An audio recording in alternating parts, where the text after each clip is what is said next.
The Sage of Atlas is a Greek story. Once upon a time, in the deep valley of the Atlas Mountains, there lived a wise man. His name was Euripides, and he was said to have solved many difficult problems and was endowed with wisdom from the gods. Therefore, people from far and far countries came to him for advice. Euripides spent a long time reading large books, observing the stars, and seeking wisdom that would connect heaven and earth. He never kept that wisdom to himself, but shared it with others and guided him from the heart. One day, a young prince visited Euripides. His name is Alexander. He was troubled by a war with a neighboring country and did not know how to achieve victory. The prince crossed the rugged road of the Atlas Mountains to reach Euripides with the help of the wise man. "Sage, I just can't find a way to win." The prince bowed his head deeply and wished. Euripides stared at the prince silently and remained silent for a while. Then he said slowly, "Alexander, power is not the only thing you need to win a war. True victory is not just about defeating the enemy, but about what you learn and how you grow in battle." The prince pondered the words of Euripides. "So how can we get that growth?" Euripides slowly stood up and reached out to the prince. "At the top of this mountain is buried the stone of truth given by the gods, and if you can find it and get it, you will find the answer you seek."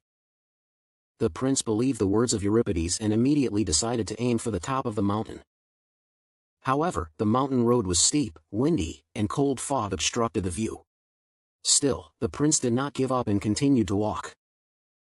Eventually, when they reached the top of the mountain, there was a small cave, in which the stone of truth shone quietly. The prince took the stone and prayed with all his heart.